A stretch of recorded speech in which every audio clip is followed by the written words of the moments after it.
बिस्मिल्लाहिर्रहमानिर्रहीम अस्सलाम वालेकुम। आज के इस वीडियो में जो हमको देखना है वो देखना है कि कुरान की समरी क्या है। अगर हम पूरे कुरान को पढ़ें तो कुरान में क्या बातें बयान की गई है, क्या किस चीज़ पर फोकस किया गया है।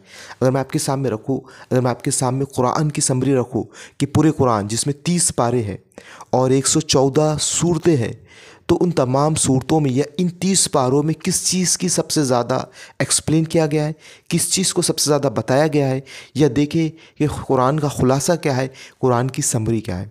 तो हम अगर पूरे कुरान को पढ़ें, पहले पेज से लेकर लास्ट पेज तक अगर हम पढ़ें, सूरह अल-फातिहा से लेकर सूरह नास तक अगर हम पढ़ें, सूरह फलक तक अगर हम पढ़ें, तो हमको क्या बातें अगर मिलती है तो हम वो देखें। 3 नुकात हमको सबसे अहम मिलते हैं पूरे कुरान में। कुरान की समरी में 3 अहम बात हमको मिलती है। सबसे पहली बात जो कि कुरान की सबसे अहम बात है वो ये कि देखो, इस पूरी कायनात का जो मालिक है, इस पूरी कायनात को जो चलाने वाला है, वो सिर्फ़ और सिर्फ एक है। जैसे अल्लाह है, जिसका नाम अल्लाह है, बहुत सारे नाम हैं।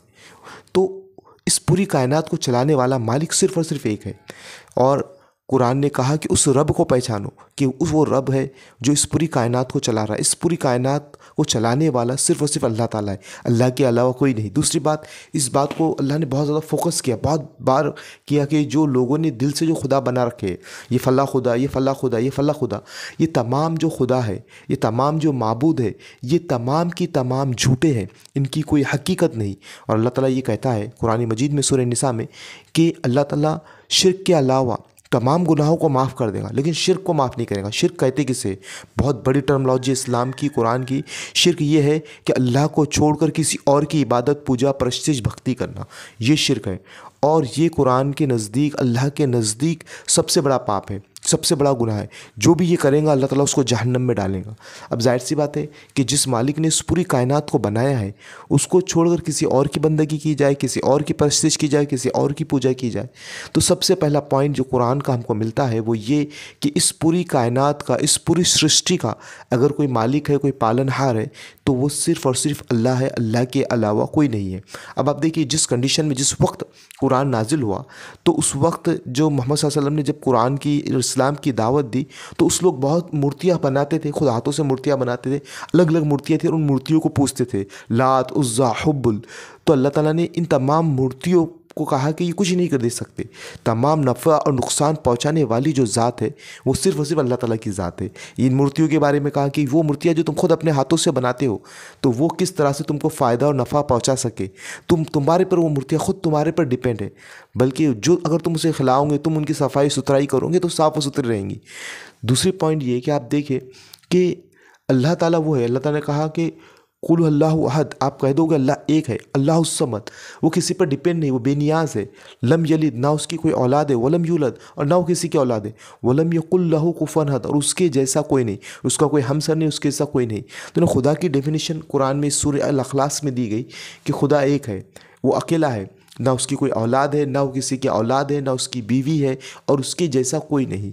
दूसरी चीज़ ये कि कुरान ने इस पहलू को बहुत ज़्यादा ये किया कि जब भी अल्लाह ने अपने हर कौम में अपने रसूलों को भेजा, तो रसूलों ने को भेजा तो लोगों ने क्या किया कि उन अच्छे लोगों की भक्ति शुरू कर दी, उन अच्छे लोगों की इबादत शुरू कर दी। तो कुरान में ईसा अलैहिस्सलाम का बार बार तज़किरा हमको मिलता है, बार बार ईसा अलैहिस्सलाम के बारे में बताया गया और कहा गया कि वो अल्लाह के बेटे नहीं है, मरियम अलैहिस्सलाम अल्लाह की बीवी नहीं है, नौज़ुबिल्लाह।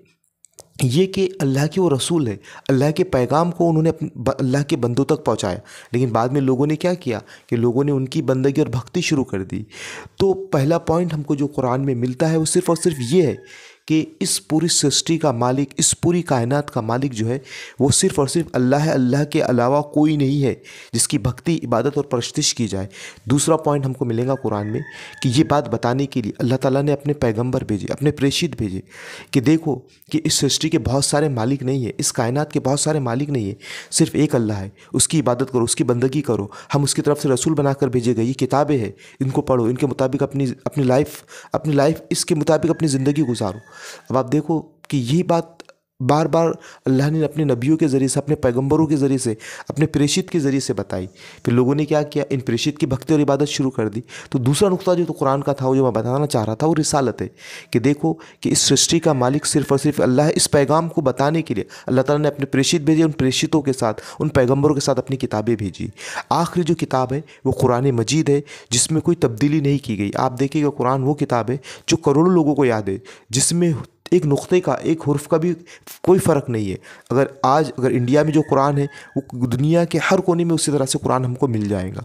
तो दूसरा पॉइंट कुरान का हमको जो मिलता है वो ये कि अल्लाह ने ये बात बताने के लिए कि वो इस कायनात का खालिक सिर्फ और सिर्फ ये है, अल्लाह ही है, सिर्फ और सिर्फ अल्लाह ही है। तो ये बात बताने के लिए अल्लाह ने अपने प्रेषित भेजे, अपने पैगंबरों को भेजा।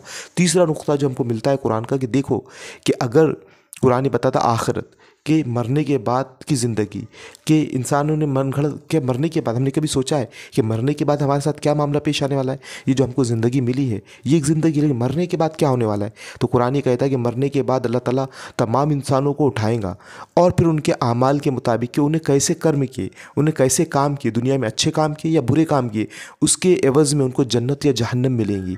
लेकिन सबसे बड़ा पॉइंट ये होगा कि अल्लाह ने अपने दीन को हमारे लिए, क्योंकि आखिरी नबी की हम उम्मत है, तो हमारे लिए कि जो लोग कुरान कहता कि जो लोग इस्लाम को साथ लाए होंगे, इस्लाम के मानने वाले होंगे, वही लोग आखिरत में कामयाब होंगे। तो ये ज़िंदगी आखिरत, ये ज़िंदगी हमारी असल नहीं है, असल जो ज़िंदगी हमारी आखिरत की है। ये अल्लाह हमको ज़िंदगी दी है, मुख्तसर ज़िंदगी हमको दी है, थोड़ी सी ज़िंदगी हमको दी है कि हम इसमें अच्छे कर्म करें, अच्छे काम करें और उस अनलिमिटेड लाइफ को हम बनाएं। तो तीसरा पॉइंट जो हमको मिलेगा वो ये मिलेगा कि आखिरत है, कि इसके बाद की एक ज़िंदगी है। तो ये कुरान का खुलासा मैंने आपके सामने पेश किया। कुरान के जो खुलासे में सबसे पहले मैंने 3 पॉइंट आपको बयान किया कि सबसे पहला तौहीद, कि अल्लाह के अलावा किसी की भक्ति, इबादत, परस्तिश नहीं की जाएंगी। इस बात को अल्लाह ताला ने बार बार कुरान में वाज़ेह किया। दूसरा पॉइंट रिसालत, यही बात बताने के लिए अल्लाह ताला ने अपने नबियों को भेजा। और तीसरा ये कि ये ज़िंदगी पहली नहीं है, इसके बाद एक ज़िंदगी मिलने वाली है हमको, जिसको आखिरत कहा गया। और अगर हम अच्छे कर्म करते हैं, उस एक रब की भक्ति, इबादत, परस्तिश करते हैं, कुरान के मुताबिक अपनी ज़िंदगी को फॉलो करते हैं, मोहम्मद सल्लल्लाहु अलैहि वसल्लम को अपना नबी मानते हैं, तो अल्लाह ताला आखिरत में कामयाबी देगा और वो एक अनलिमिटेड लाइफ है। ये 3 कंसेप्ट मैंने आपके सामने रखे। मैं अल्लाह से दुआ करता हूँ कि अल्लाह ताला हमें कहने सुनने ज़्यादा अमल की तौफीक अता फरमाए। व आखिर दावाना अनिल हम्दुलिल्लाहि रब्बिल आलमीन।